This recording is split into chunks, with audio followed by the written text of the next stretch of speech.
Nona Dirksmeyer was born on December 26, 1985 in Zachary, Louisiana, to Paul and Carol Dirksmeyer. The family later moved to Russellville, Arkansas, establishing it as their home. Nona grew up in a close-knit family alongside her four brothers and one sister, with her father serving in the Army and her mother working as a nurse. Nona graduated from Dover High School in 2004. However, life took a tragic turn on August 20th, 1996, when she was just 10 years old.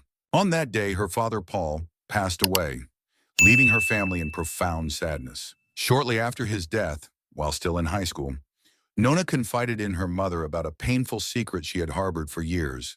The person she believed would protect her had betrayed her trust and turned out to be a monster. The devastating truth was that her father had abused her, a shocking revelation to comprehend.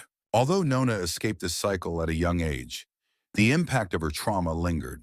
The weight of her memories and guilt was heavy, and she struggled to cope with what had happened. Determined to grow up without a stable father figure, she eventually confided in her mother, who believed her. Yet those who truly knew Nona held a deep affection for her. Among them was Kevin Jones, her best friend since kindergarten. He was the kind of best friend that everyone dreams of having, generous, caring, and always looking out for Nona.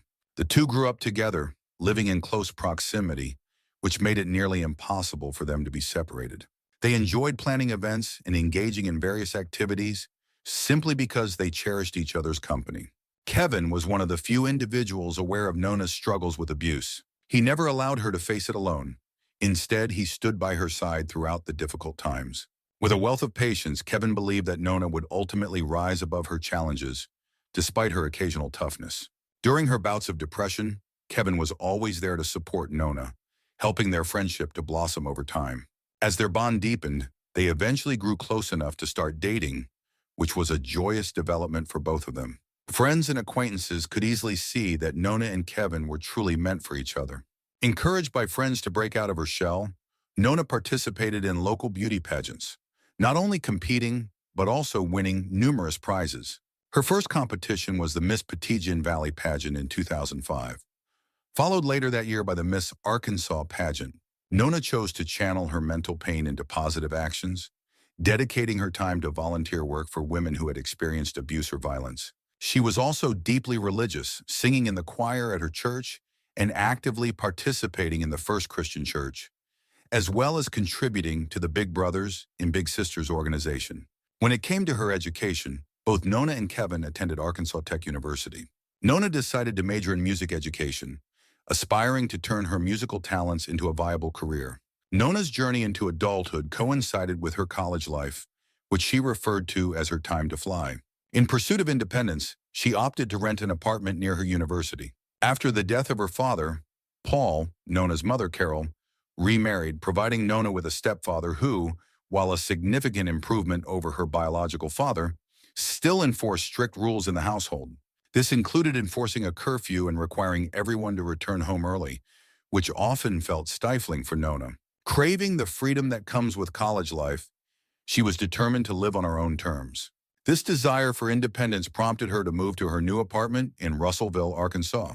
However, shortly after she settled in, Kevin surprised her with shocking news. He had decided to switch schools. Kevin had decided to switch schools, which meant he would be relocating an hour and a half away from Nona. The two had been together for 5 years, but this was their first attempt at managing a long-distance relationship. Despite the distance, their love for each other remained strong. They made every effort to make their relationship work by talking often, sharing updates about their lives, and meeting whenever possible. As December 2005 approached, the holiday spirit filled the air, and both were excited for their upcoming meeting on December 15th. However, tragedy struck with something very frightening happening to Nona in her home at that same time. The anticipation of their reunion turned bittersweet, shadowed by the distress she was facing. Even after the holidays, the excitement about their time together lingered. Nona sent Kevin a text in the morning on the day of their planned meetup, wishing him a wonderful day. As time passed, Kevin grew increasingly anxious, waiting for Nona to call. Despite his efforts to reach her through countless calls and texts, he received no reply. In a moment of panic, he sent her a message asking, "Are you still alive?" When he finished his morning chores, he immediately contacted his delivery friend Ryan, asking him to check on Nona. Ryan agreed and was astonished to find Nona's car parked outside her apartment building when he arrived. As he approached, he noticed that the lights inside her home were still on, yet nobody answered the doorbell when he rang it. Kevin's concern deepened as he processed the unsettling situation. Upon entering the flat, Kevin immediately noticed something red on the blinds. It was no surprise what it was, but he pushed the thought aside and headed for Nona's bedroom. There he was confronted with a horrifying sight. Nona, a cold and lifeless 19-year-old woman, lay on the floor. Gripped by despair, Kevin approached her, shocked and overwhelmed, and began to cry uncontrollably. It had been 5 years since they had broken up, and now she was there, dead and exposed for who knows how long.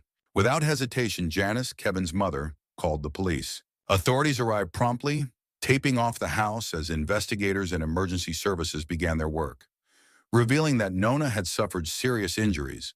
Nona suffered severe injuries from a table lamp and a knife, and the scene revealed disturbing sights. A used birth control package lay on the floor, and only one fingerprint was found on the lamp. Analysis suggested Nona might have died between 10 a.m. and 1 p.m. However, detectives erred by failing to thoroughly investigate the crime scene, neglecting the blinds for clues and overlooking shoe prints. Additionally, they focused too narrowly on the bedroom where Nona was discovered, ignoring other areas. Their tunnel vision stemmed from already having a primary suspect in mind, Kevin. Upon entering the room and observing Kevin, the police were convinced they had identified the perpetrator. They noticed that his clothing was stained with Nona's blood, which he explained away by stating he had cried and embraced her upon finding her. Unfortunately, this led the police to suspect he had deliberately tried to obscure potential evidence involving the crime. The police noted that Kevin's clothing was stained with Nona's blood, a significant detail given he had cried and embraced her upon discovering her body. This led them to suspect he might have intentionally distorted evidence and concealed crucial clues. To the officers, this explanation was the only one that made sense, marking just the beginning of their investigation. They found it suspicious that Kevin had gone to Nona's apartment accompanied by his mother and a friend. The detectives theorized that this was a premeditated move on Kevin's part, intended to create alibis in case he needed witnesses to defend him later. Additionally, they were intrigued by a text message Kevin had sent to Nona, asking if she was still alive. The authorities clung to this piece of information as if their careers depended on it. While facing intense questioning at the police station, Kevin, only 19, realized he was being treated as a suspect in Nona's death. Overcome with fear and anger, he punched the chair, a reaction captured on video. This led the police to suspect he might harbor violent tendencies. Many share the sentiment that this entire scenario is utterly insane. Lacking legal representation, Kevin felt immense pressure to confess as the interrogation dragged on. At one point, he was subjected to a polygraph test that he ultimately failed, though it's crucial to note that the officer who evaluated the results was new to the force and lacked the expertise needed to interpret the data effectively. Unfortunately, Kevin failed the polygraph test, but it's important to note that the officer who evaluated the results was a new recruit without the expertise needed to interpret the data effectively. However, there's an important detail to note. The officer who analyzed the test results was not a trained specialist, as he was merely a new recruit on the police force. Unsurprisingly, these results did not serve Kevin's defense. If that doesn't frustrate you, consider this. The police had no actual evidence linking Kevin to the crime. The crime scene clearly indicated that Nona had fought for her life, suggesting that her attacker would have sustained cuts, bruises, and other injuries during the struggle. Yet Kevin showed none of these signs. At one point, the police even characterized him as a jealous boyfriend seeking revenge. You might find this hard to believe, but the situation only gets more perplexing. However, you are not alone in feeling this way. The police talked to Nona's friends and discovered she had been seeing someone else while Kevin was not around.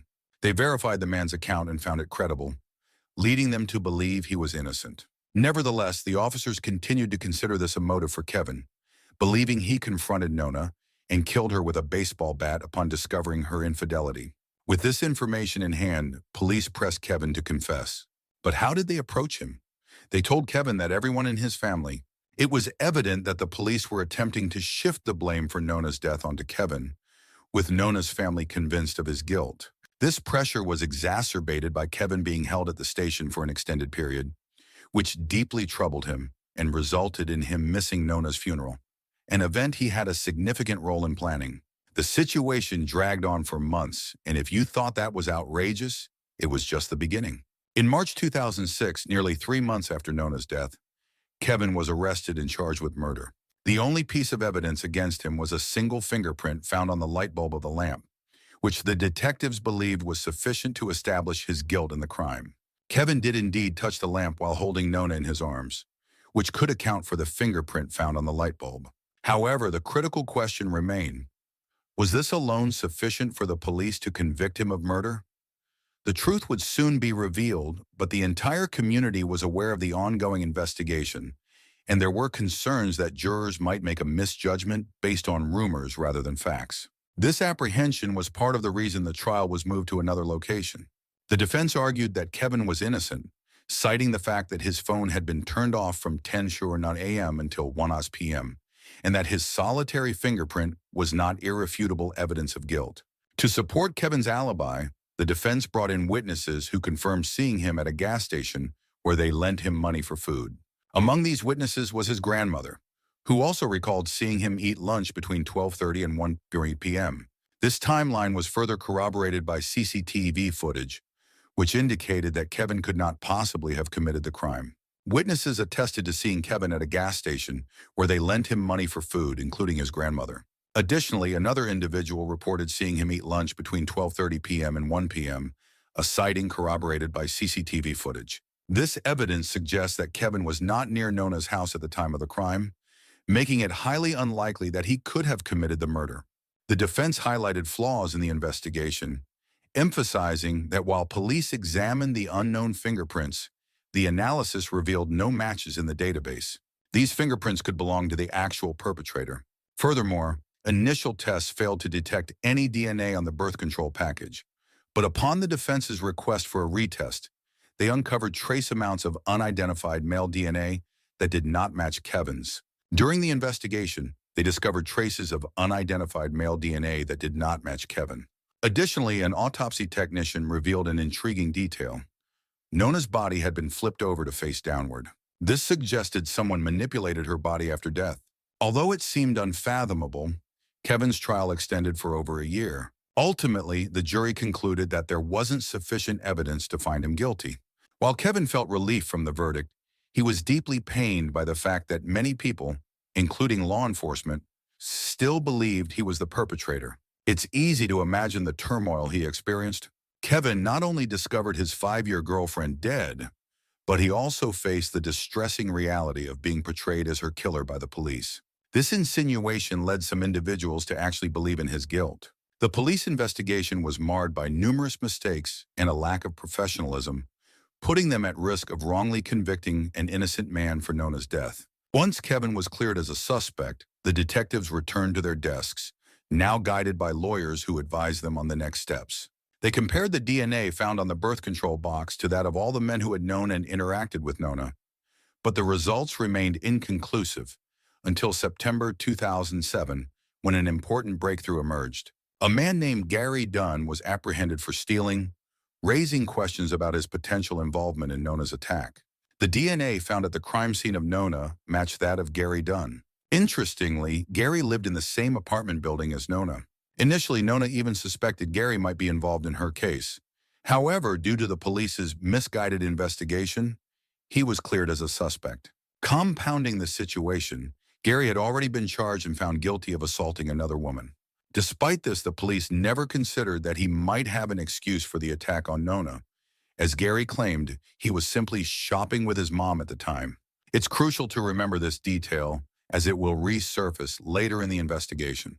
The detectives continued to make significant errors, and it was clear that they needed to rectify their mistakes. Eventually, the police began to take the situation seriously. Gary was questioned, and although he passed a polygraph test, this was administered by someone lacking authorization to interpret the results. When the police investigated Gary's alibi, they found inconsistencies.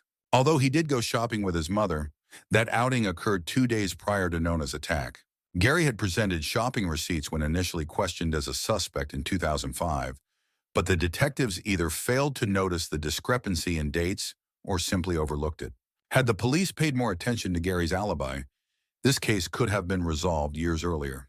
The investigation took a bizarre turn when Kevin, subjected to intense questioning, ultimately confessed to the crime. Adding to the strangeness, the unknown fingerprints found on the lamp bore a resemblance to Gary's, yet they were not a perfect match. Since the murder occurred so long ago, crucial evidence had been lost, including the retrieval of fingerprints and DNA during the initial hours following the crime's report. As a result, despite the police's significant oversight, the undeniable DNA evidence and fingerprints, which clearly belonged to Gary, could not be presented as proof in court, complicating the investigation considerably. With this newfound information in mind, we can better understand the case's tragic trajectory. Gary was apprehended and charged with Nona's murder, despite his prior conviction for a serious incident in 2002 where he nearly killed a woman. Known for his violent behavior towards women, Gary had previously attacked a jogger, threatening her life if she resisted. The victim was fortunate to escape, hurriedly reaching her car to call the police. Following this incident, Gary was arrested and sentenced to 19 months in prison. At his murder trial, which commenced in April 2010, his wife testified against him, describing him as an aggressive and intimidating man who viewed her merely as someone he could take his anger out on. Her testimony, along with that of Gary's spouse, painted a chilling picture of his character, further emphasizing his capacity for violence. Prior to her tragic death, Nona caught Gary watching her through her window, raising suspicions that his actions were premeditated. It appeared Gary had deliberately chosen Nona as his next victim for abuse, although the reasons behind this targeting remain unclear. On December 15th, Gary knocked on Nona's door. Since they lived in the same building, she let him in, possibly believing he needed help, but the true intention behind his visit was sinister. Once inside, he swiftly attacked Nona in her bedroom.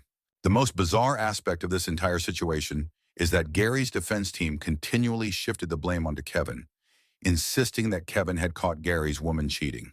Despite the presence of Gary's fingerprints and DNA, which couldn't be used as evidence, the trial was declared a mistrial due to the judge's inability to reach a consensus.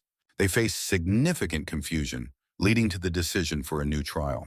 This time, the woman Gary assaulted in 2002 was called as a witness. However, her testimony did not contribute to a resolution. The judges remained undecided, necessitating yet another trial. It's deeply troubling to realize that the investigators possessed the evidence required to charge him, yet it remained unusable due to damage. Unfortunately, investigators were unable to use the evidence they collected due to damage. I can't imagine a more devastating experience for Nona's family. Gary Dunn, who brutally attacked Nona and ultimately took her life, was released without facing any charges because of the detectives' failure to perform their duties properly. At the outset of the case, Gary, then 39, was apprehended again shortly after, committing 2 more crimes on the same day. In 2018, he attempted to abduct a woman, an act that mercifully failed. The second incident involved his disruptive behavior in public, encountered by another woman. The police were immediately alerted, and given Gary's violent past, he was found guilty and sentenced to 15 years in prison. This case is incredibly tragic. The person responsible for Nona's murder not only escaped justice once, but multiple times. Although Gary is currently in prison, it's not for the crime he committed against Nona,